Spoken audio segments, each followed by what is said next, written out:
Apartment 20F has no tenant, but the mirror keeps watching me. Reddit horror story. I moved into the building on a Thursday, which felt wrong even then. People don't start new lives on Thursdays. Mondays are fresh starts, Fridays are escapes, but Thursdays are like middle of the road decisions, the kind you make when you're tired of waiting. My last apartment had flooded. Not dramatically, not in a newsworthy, boats floating down the hallway way, just enough to soak the corners of my mattress and make everything smell like mildew and forgotten tea bags. I was desperate to leave, so when I saw the ad for the unit in 2E, cheap, furnished, and oddly vague about square footage, I took it, no questions asked. The landlord didn't meet me in person, just a lockbox code, a contract slipped under the door, and a number to call in case of fire, flood, or incident. That last word should have caught my attention, but I was too tired, too numb, and too grateful to care. I unpacked quickly. The apartment was compact but functional. The living room bled into a kitchen that didn't try to hide its shame. The bathroom tiles were cracked like dried paint, and the bedroom faced the neighboring unit. 20F, that window became my obsession. Not all at once, of course. At first, it was just background, a square of darkness when the blinds were drawn, a pale yellow when they weren't. But after a few days, I began to notice things. The light in 20F never turned off, not once. Morning, noon, midnight. It glowed like a bad memory, and I never saw anyone come or go. Not through the window, not in the hallway. I would sit in my bedroom at night, pretending to read, but my eyes stayed fixed on that pane of glass. Occasionally a shadow would pass, slow and deliberate, like someone dragging their feet through syrup. No face, no movement near the sill, just the implication of presence. I began to dread the quiet. Silence in that building wasn't normal. The walls were thin, cheap drywall and old insulation. I could hear my upstairs neighbor vacuum every evening at 8:00 like clockwork. I could hear the couple in 18 arguing about whose turn it was to cook. But 20F made no sound. Not a creak, not a cuff, not even footsteps across a hardwood floor. Just that constant occasional shadow that felt too slow to be human. I asked around, casually at first. In the laundry room, I bumped into the woman from 30C. She was folding sheets that smelled like lavender and bleach.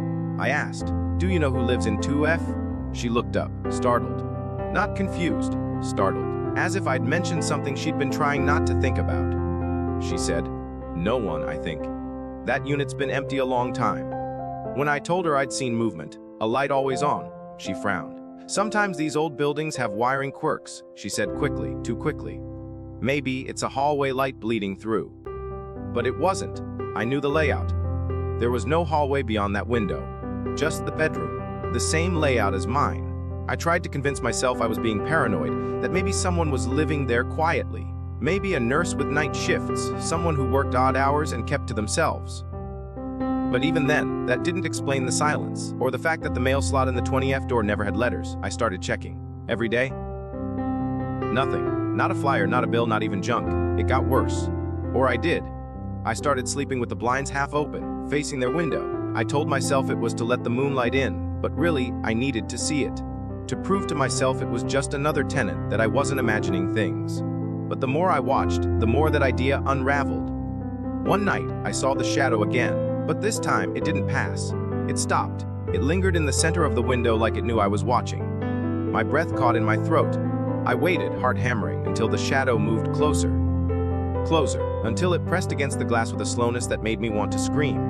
And then, it was gone. No dramatic retreat, just a blink, and it was empty again. I didn't sleep that night. I started locking my bedroom door. I couldn't explain why. Logically, there was no access from 2F into my unit, but logic was useless at 3:17 a.m. when the pipes hummed with no reason and the light from 2F painted strange shapes on my ceiling. I began writing things down. That's what you do when you're trying to stay sane. You document. You create a timeline. You make it empirical. January 14, light on, shadow moved 3 times. Stop for 6 seconds. January 60, true, no shadow. Light flickered briefly. January 18, sound, faint humming. Not from the walls, from the window. Not electrical, more human. The notes didn't help. They only made things worse. Each entry made it feel more real, tangible, like I was giving it permission to exist. I considered moving, but where would I go? My lease was ironclad and my budget was laughable. Besides, a part of me didn't want to leave. Not yet. I needed to know. I needed to understand what was happening in 20F. The final straw came 2 weeks later. I came home from work, exhausted, numb, and found my apartment door unlocked. That alone wouldn't have been enough to panic me. Old locks, careless mistake, maybe I hadn't pulled it shut. But when I stepped inside, everything felt wrong. Not moved, not robbed, just watched. The air was heavy, thick like I'd stepped into a room that had been closed for years. I checked every corner. Nothing, but when I turned toward the bedroom, I froze. The blinds were fully open. I never left them like that. Never. And on the window, drawn in what looked like condensation from the inside, were words. 5 simple words that unraveled everything. You shouldn't be watching me. I left. I don't remember grabbing my coat or my bag. I just remember running down the stairs and not stopping until I was outside, gasping in the cold air, trying not to throw up. I didn't go back that night. I slept in my car. Windows fog, engine off. I watched the building from across the street, and I saw it. 2F's light flickered, then dimmed. For the first time, it wasn't steady. It pulsed, like a heartbeat, like Beckett was aware. And I realized something then. That light wasn't just always on. It was always watching, waiting. I went back the next morning with a flashlight, a kitchen knife, and a flimsy resolve that wouldn't survive what came next. Because that's when I finally decided to see inside 20F for myself. The hallway outside 2F had a sound to it. Barely there, like fabric dragging across old carpet, or the low hum of a refrigerator with something caught in its motor. I pressed my ear to the door. Nothing. Not even that static buzz of presence. Just silence, as deep and dark as a well. I checked the hallway again. No one around. Most tenants were at work or locked behind their own doors, trying not to notice anything. I reached into my coat pocket and pulled out a thin strip of laminated plastic. A leftover gift card I'd trimmed down the night before, practicing on my own lock until the tension clicked just right. The building was old. The locks were tired. It only took 3 tries. A soft snap, the door eased open, and I was inside. The smell hit me first. Not rot or mold, something worse. A sterile emptiness. Like plastic wrap and forgotten air. It didn't smell abandoned either. Just paused, like the room had been holding its breath for years. The layout was identical to mine, but wrong in ways I couldn't explain. The furniture, if you could call it that, was sparse, almost performative. A bed perfectly made with corners sharp enough to slice a finger. A lamp with no bulb. A table set for one, but the plate was clean and dry, like it had never touched food. There were no personal items, no clothes, no books, no signs of a life. Just architecture pretending to host a tenant. The bedroom window, my window, was covered with the same pale curtains I'd seen every night. But from this side, I noticed something else that the blinds were missing entirely. No rods. No screws.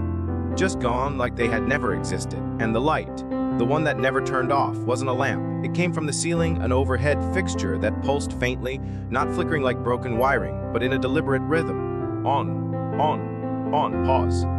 Like Morse code with no pattern. I stepped closer and the light steadied. Constant, watching. I looked for signs of the message. You shouldn't be watching me. But the glass was clean. Too clean. Like it had been scrubbed by hands that didn't quite understand what clean meant. I touched the window and it was warm. Not just sun warm, body warm. Like it had skin. That's when I noticed the mirror. It stood where my closet would be, tall and old-fashioned with a frame the color of wet ashes. I hadn't seen it when I walked in, but now it seemed to loom. The glass was warped slightly, just enough to make your reflection feel like it was breathing independently. My reflection was off by a half second. Every blink, every tilt of the head. It mimicked, but lagged, and then I hadn't. I know I hadn't. But my reflection did, and not just a twitch, a wide, knowing smile that said, "You're too late." I backed away, knocking into the table. The plate clattered but didn't break. It didn't even move. That's when I realized it was glued down. Everything was. I pulled at the chair, bolted to the floor. The bed, screwed into place, the fake. Only handles screwed into flat wood. It wasn't a room. It was a stage. A set. I wasn't inside an apartment. I was inside a replica. A decoy design looked just real enough from the outside to pass. I turned to leave, but the door was closed. I hadn't closed it. I knew I hadn't, and when I tried the knob, it wasn't just locked. It was gone. Seamless wall, no handle, no hinges, no frame. Just drywall where a door had been. My heart lurched into my throat. I ran to the window. Tried to open it. It wouldn't budge. I screamed, banged my fists against it. No sound escaped, not even the echo of my own voice. I was in a vacuum, a sealed echo chamber where time didn't exist, and that's when I heard it breathing. From not mind, the mirror. Slow. Labored. Wet. I turned, frozen. The mirror pulsed like it had lungs. Something inside it shifted, a shape, a silhouette. Not quite human. Not quite not. It moved like some underwater. I stepped back. It stepped forward. I stopped. It didn't, and then it pressed its hands against the glass, fingers long and too many. They spread wide, palms warping the surface, and I saw its face. It wasn't a face, not in the way we know them. It had eyes, yes, more than two, and all of them wrong. Too dark, too wide, and a mouth that curved vertically from chin to forehead, filled with rows of teeth that clicked in a rhythm that matched the pulsing light above. I wanted to close my eyes. I couldn't. It leaned in closer, and I felt something in my chest shift, like it was trying to mimic my heartbeat, trying to wear me like a rhythm. That's when it whispered, not out loud, inside my mind, a hiss that curled around thoughts like smoke. You see too much. You stay too long. I stumbled backward. My foot hit something. The floor groaned, not under me, under itself, like the entire room flexed for a second, bowing to some unseen pressure.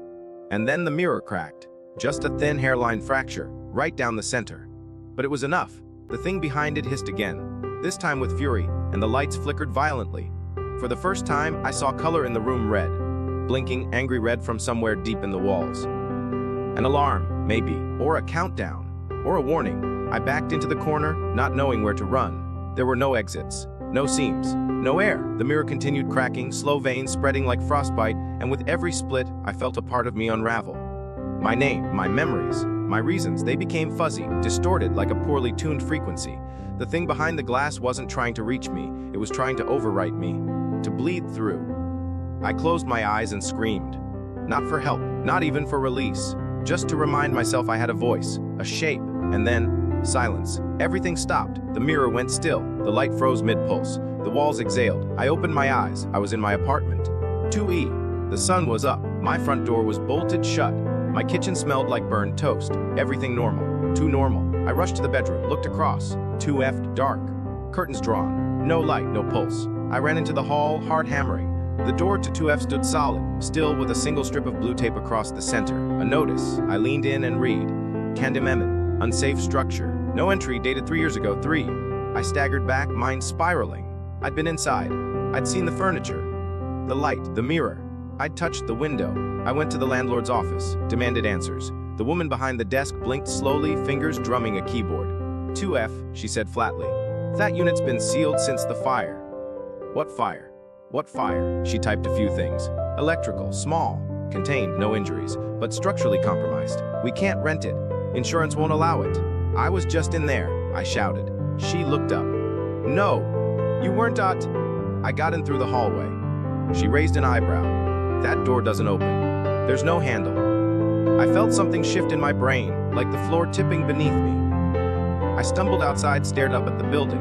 2F's window was black, lifeless, like it had never been used, like it didn't exist. But I knew what I'd seen, what I'd heard, what I'd become. And as I turned to walk away, I caught my reflection in the glass of a nearby parked car. My face stared back, pale and rattled, but not alone. Behind my shoulder, deep in the back seat of the car, something blinked. Too many times. Too many eyes. Watching, smiling. I didn't turn around. I didn't need to. It was with me now. And it was never in 20F. 20F was just the entry point.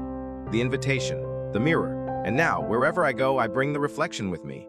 It started with the sound of breathing again. Not mine, not anyone's that I could explain, but it threaded its way into the white noise of life. Under the hum of the refrigerator, behind the ticking of the wall clock, beneath the static between songs. Soft, patterned, patient. I would pause mid-sentence, mid-step, mid-thought and realize I wasn't alone in the silence. Something shared it. Something that had followed me out. The strangest part was that no one else seemed to notice. I told Mara, my coworker, who knew me better than most and had been with me the day I broke down outside the building.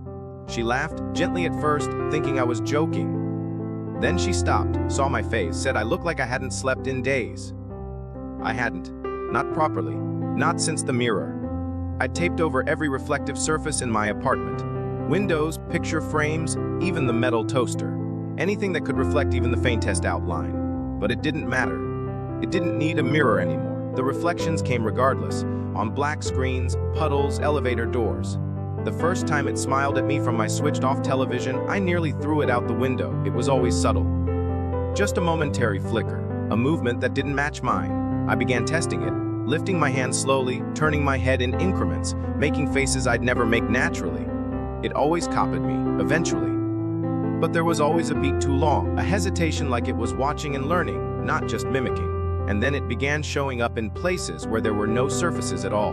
In dreams, in memories, in voice. I'd replay voicemails from my mother and hear my own voice in the background, whispering over hers, not overlapping, echoing, whispering back answers I never gave.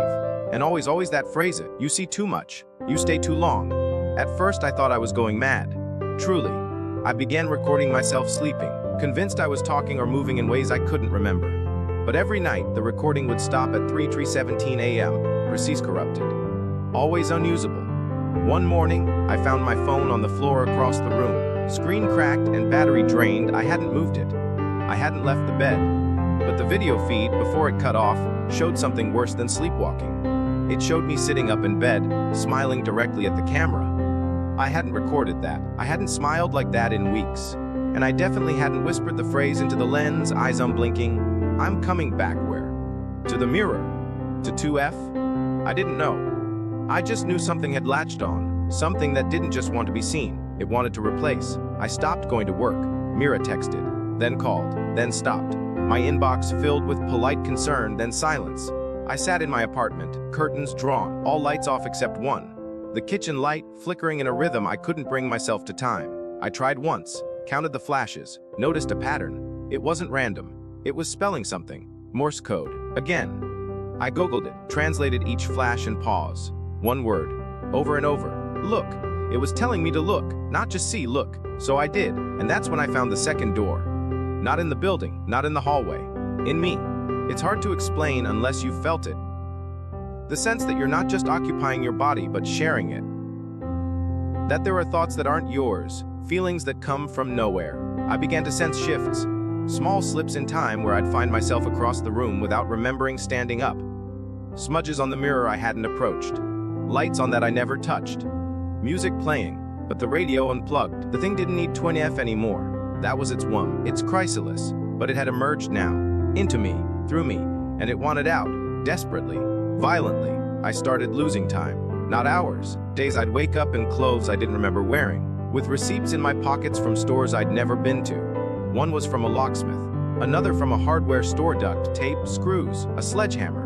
The worst was a receipt from a storage unit across town under my name, paid in full for 6 months. I went.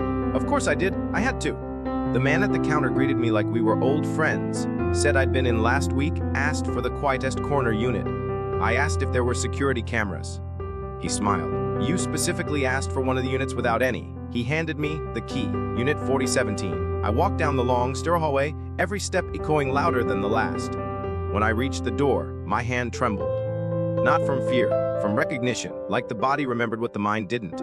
I opened it. Inside was a room that mirrored 20F perfectly. Same bed, same lamp, same table, same mirror. I staggered back. How had I recreated this? Why? And then I saw the chair in the center of the room, bolted down, facing the mirror, with restraints, leather, cracked. I turned to leave, but the door slammed shut behind me. Locked. I was in it again. Not 20F, but the memory of it. Recreated in flesh and steel. I didn't scream. Screaming was pointless.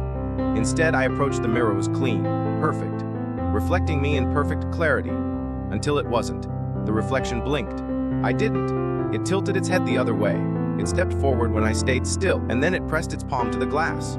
I felt warmth on my own. My hand, though unmoving, tingled with heat. And it spoke, not in voice, in thought. Words burned into my brain like iron branding flesh. You opened the door. I'm walking through. I tried to pull away, but my body didn't respond. My limbs felt submerged, every movement delayed. The reflection smiled. I cried. Then it stepped back, and I stepped forward, not voluntarily, reflexively, like a puppet pulled by strings. My reflection watched from the other side now. It didn't move, just stared, passive. Replaced, I was on the inside. I screamed. No sound came. Just a fog of breath against the glass. I pounded. I kicked. I sobbed. Nothing. The mirror wouldn't break. Wouldn't even ripple. Just held firm like a boundary made of time itself. And then the lights dimmed. The door opened. And it stepped out in my body, my face, my skin. But smoother, colder, smiling in a way I never did. I watched it walk away, calm and measured, leaving me behind in the mirrored prison I had unknowingly built for myself. The lights flickered once more, and then darkness, for what felt like years. When I opened my eyes again, I was in my apartment, or something like everything looked the same, smelled the same. But something was off. I walked to the mirror. My reflection smiled again, the same way it always had. I tried to speak, it echoed back. But the voice, it wasn't mine. Not anymore. I was a recording, a loop, an echo, the tenant in 20F now, the one who never moved, never spoke, only watched, only waited. The light outside flickered. I saw someone new moving across the hall. They looked curious, nervous, watching me. And I smiled, because that's how it starts. Just watching, just wondering. And I'll be here behind the glass, waiting for them to open the door too. They say hauntings are tethered to place. Old houses, creaking floors, shadowed hallways. But they never talk about the kind that follows you inside your own mind, the kind that takes up residence in the quiet corners of thought, where light never reaches and memories begin to blur. After it stepped out of the mirror in Unit 47 wearing my skin, the world outside didn't notice the switch. It didn't have to. That was the terrifying part. The people closest to me, friends, coworkers, even the barista who spelled my name wrong every morning, treated it like it was still me, perfectly me. But I was no longer in control of my body, only the memory of it. Somewhere behind the glass, I lingered. I was conscious, aware, stuck in a loop of days I couldn't touch, watching everything unfold like a ghost with its face pressed against time. The mirror was no longer glass. It was reality's back door, and I was trapped on the wrong side. At first, I tried screaming, for hours, days, weeks. But the mirror has no mercy, no audience. Sound doesn't carry here. Nothing echoes except your own panic. I watched my body live a life I no longer owned. It smiled when appropriate. It laughed. It texted back. It answered emails. But something in its eyes gave it away. Not to others, just to me. They were my eyes, but with a film over them, like frost creeping inward. The lights behind them had dimmed, replaced with something artificial. It was studying them all, learning every pattern, rehearsing every nuance of me until it surpassed the original. There were glimpses, though. Tiny fractures in its performance. I watched it stand too long in front of the microwave, staring into the black glass like it was checking its reflection for cracks. I saw it write things in notebooks I never owned, phrases I never used, diagrams of shapes that didn't belong in this dimension. One night, it reached under my bed and pulled out an object wrapped in burlap and twine. I had no idea where it came from. I'd never seen it before. It cradled the object like it was sacred, then whispered to it in a voice I didn't recognize, a voice that sounded like mine but wrong, as if played backward and underwater. Meanwhile, inside the mirror, the world didn't exist. Just infinite versions of the same room, copied over and over. Each a slight variation of 20F, each containing its own trapped soul. I saw them. Other versions of me, or maybe other people entirely. Pacing, screaming, frozen. Some were missing their mouths. Some were duplicated across the ceiling. Some sat perfectly still in chairs that no longer existed, mumbling phrases I almost recognized. It never ends. I remember her face. Don't blink or it learns faster. That one got to me. I started testing it, staring contests with the mirror, blinking slowly, changing patterns, and I noticed something horrifying. Every time I blinked, the room around me changed slightly. The cracks in the tile rearranged. The shadows shifted places. One day, after a long stare, I blinked, and the window was gone. Just a flat wall. Another blink, the bed vanished. It was rewriting me. It was reshaping my prison according to my own actions. The more I resisted, the more it adapted. The only constants were the mirror and the pulse. That same pulse I had once mistaken for a faulty ceiling light. It was in the floor now, the walls, the air, thudding steadily like a heartbeat not quite mine. I pressed my ear to the ground once and wept. It wasn't a building. It was breathing. The entire dimension, if that's even what it was alive, not metaphorically, organically. Like I was inside a massive lung, and at some point, it would exhale me into something else. I needed to find a way out. Not just to escape, but to replace the thing that had replaced me. I wasn't angry anymore. I was determined. I watched it. I learned its habits. I learned when it dropped its guard, because it did. Not often, but sometimes at night, it would stare out the window for hours, unmoving. And in those moments, I felt a tug in my chest, like I was being pulled forward, as if something in the fabric of space remembered I belonged on the other side. I started focusing on those moments, tying my will to them, anchoring my consciousness to the tug, and slowly, ever so slowly, the mirror started responding. At first, I caught only flickers, my reflection in the real world stuttering, then resuming. A hand twitching the wrong way. A head tut out of sync. It was like tapping on the glass from the inside, like telling the world I'm still here. But the creature noticed. It knew. One night, as I concentrated harder than I ever had, It turned suddenly and stared directly at me through the mirror. And it grinned, not out of triumph but warning. It raised a finger slowly and pressed it to its lips. Then it mouthed something I couldn't hear but understood perfectly. Not yet, as if there was a schedule. A plan. I realized with horror, this wasn't random possession. This was a program, a sequence. And I was only one part of a much larger system. And then the mirrors started to break, not from force, from logic. Mirrors in my world began to crack not outward, but inward, as if the reflections themselves were trying to escape, crawling toward their owners. People began disappearing. First in the news, missing persons, mental breakdowns, strange behavior in subway stations. Then closer to home, Mira was next. I watched the creature in my skin meet her for coffee, hugged, laughed, and then walked into a public bathroom. Only one walked out. It wasn't her. I saw her a week later, in the mirror across the alley. Her eyes met mine, hollow, trapped. She mouthed, "Run." But how do you run when you're already caged? That night something changed in me. A fracture. I stopped resisting, not out of surrender, but strategy. I mimicked the reflection. I stood when it stood. I blinked when it blinked. I trained myself into perfect synchronization. I became its echo, and it relaxed. It stopped watching, because it believed it had won. But I had a plan. There's one rule in reflections no one talks about. Only one can be true. If you match perfectly, if you become indistinguishable, then the glass can't tell which side is real, and it resets. The next time the mirror pulsed, I aligned myself perfectly. Finger for finger, breath for breath, smile for smile. It blinked. I blinked. It lifted its hand. So did I. And then I stepped forward. The glass didn't resist. It shattered. I fell through, not violently, not even fast. Just slipped like oil into water, my body uncoiling into itself, every cell vibrating as if reuniting with a long-lost twin. And then I was standing in my apartment. For real, I knew it. The air felt thick again. The fridge hummed. A fly buzzed against the window pane. But something was wrong. There was no mirror anymore, just a blank wall. And my phone buzzed. A text from Mira. Only Mira was gone. She was trapped. I saw it. I opened the message. "You got out, but you brought the door with you." And in the reflection on my phone's black screen, I didn't see my face anymore. I saw hundreds, all watching, all waiting, all blinking in sync. There's a peculiar kind of silence that settles over you when you realize escape is a trick of perspective. I thought I had broken out, shattered the mirror, reclaimed my body, but in reality, I'd only stepped deeper into the maze. The message from Mira haunted me. "You brought the door with you." And she was right. Everything around me looked the same. My apartment, my skin, the sky outside. But the air tasted different, like copper and static. And the reflections were wrong. Not just the phone screen anymore. Not just the mirrors. Anything that could mimic light. Window panes, spoons, the glossy side of a receipt became portals. Not open ones, not yet. Just aware. I'd glance away for half a second and come back to find my reflection watching me, not matching me. Blinking slower. Smiling too long. Standing still when I was already walking away. I tried to function normally. Go outside. Talk to people. Return to the rhythm of a life that once belonged to me. But it was like trying to wear someone else's heartbeat. My footsteps felt half a second late. Conversations echoed back with a delay, as though the world was buffering my presence.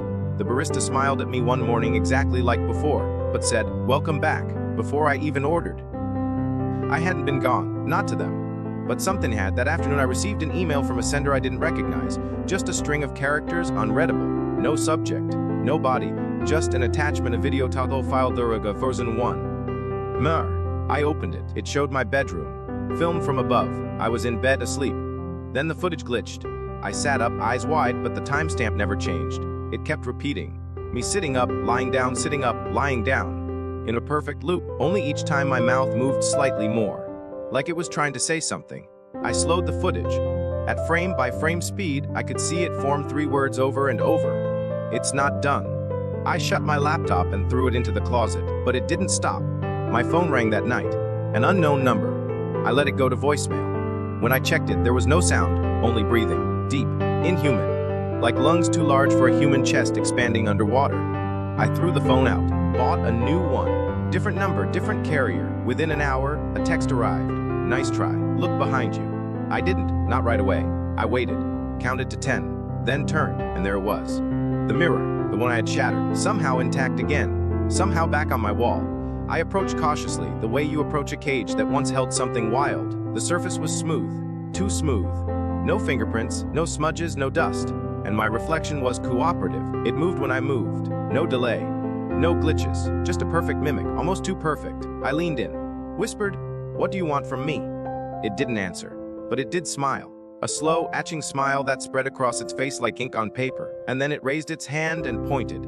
Not out at me, but down at me. I looked. My feet were bare, standing on cold hardwood, but the reflection, its floor was covered in water, a thin layer, rippling gently, with something floating beneath it. I crouched, pressed my palm to the mirror, a pulse. Slow, steady from the other side, like a heartbeat again, but deeper now. Angrier, and I understood, suddenly, horribly. This wasn't about me.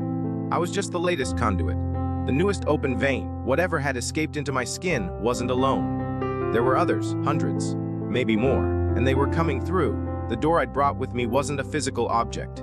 It was awareness, recognition, and once you see them, truly see, they see you back. I wasn't just haunted anymore, I was infected, not by a ghost but by a logic, a living pattern that multiplied by observation. Every person I told, every eye that read my texts or heard my voice, every glance into a reflection, it spread. I tried warning people. I did. But no one listens when you say, "Don't look at the mirror." They just look harder, curious, and then they vanish. Mirror was gone. Again, I checked her social media, wiped clean. Her apartment, empty, no forwarding address. The neighbors said she moved out weeks ago, but I remembered seeing her text. I remembered her face in the mirror. That's when I realized the worst truth of all. The version of her that had warned me might have never existed. It might have just been another echo, bouncing around the halls of reflection, using familiarity as bait. I started researching mirror lore. Ancient legends, cultural myths, forgotten rituals. There were patterns, warnings scattered across time. The Romans covered mirrors after a death. The Chinese believed mirrors revealed true forms. The Aztecs used obsidian mirrors for prophecy, not reflection. Every culture knew the danger. Mirrors aren't just tools for seeing yourself. They're doors. One book, buried deep in an obscure online archive, caught my eye. It was called The Witness Loop. Published in 1901 by a man who later vanished under mysterious circumstances. Only one copy ever digitized. I read it cover to cover. The book claimed that certain reflections were alive, that once a person stared into one long enough, a witness on the other side became aware. Not immediately, not always malicious, but curious, and once awakened, the witness would begin learning, replacing replicating. The only defense was forgetting. That's why memory loss protected people. That's why those who never looked lived longer. The book ended with a chilling phrase. Every mirror remembers you. You must forget it first. I needed to forget, erase the pattern, starve the witness of recognition. I unplugged everything, taped every screen, lived in darkness. No photos, no webcams, no silverware. But the reflections kept finding me. In puddles on rainy days, in the gloss of someone's sunglasses on the subway, in the reflection of my own eyes and someone else's. I wasn't escaping. I was sinking. And then came the knock. 3 soft taps, not at the front door, at the mirror. I watched frozen as the reflection moved without me. It stepped closer, tilted its head, and for the first time, spoke. I couldn't hear it, but its mouth moved, forming one word, over, and over, and over, home. It wanted to come home, I screamed, threw the mirror down. Smashed it again and again until the glass lay in 1,000 glittering shards, blood on my hands, cuts on my feet, breathing like a cornered animal. And for a moment, just a brief, glorious second, it felt like freedom, like I had finally broken the loop. But then one by one, each shard began to pulse. They weren't dead, they were multiplied. Reflections in every fragment, each one bearing my face. Or some version of it, some smiling, some weeping, some screaming silently, mouths stretched impossibly wide. And I understood the witness had never been singular. It was a system, a colony, and now I'd scattered it into countless pieces across my world. I vacuumed, burned, buried, did everything I could. But you can never find them all. There's always one more piece, one more reflection, one more open eye. Now I don't look into anything, not even people, especially not people, because I've started noticing something I can't ignore. The way strangers tilt their heads at the same time. The way 3 people on the street blink in sync. The way a child stares too long into a puddle and smiles like they understand. It's spreading. And the worst part, I can feel something waking up inside me again. Not a voice this time, a hunger, like a memory trying to devour its host. I don't know how much longer I'll be me. But if you're reading this, don't check your reflection. It's already checked you. There's something uniquely cruel about knowing the end before it begins. You don't scream when it comes for you, you whisper. You don't fight. You prepare the chair. You make the bed. You set the mirror just right. That's what I've become, not a victim, not a survivor. An usher. I don't know how long it's been since I last felt time like other people. Days fold in on themselves. Nights stretch into static. The world outside my apartment continues unaware, but my world has narrowed to one room, one ritual, one truth. It started again last night. I was asleep, or maybe pretending to be, when the apartment began to breathe, not figuratively.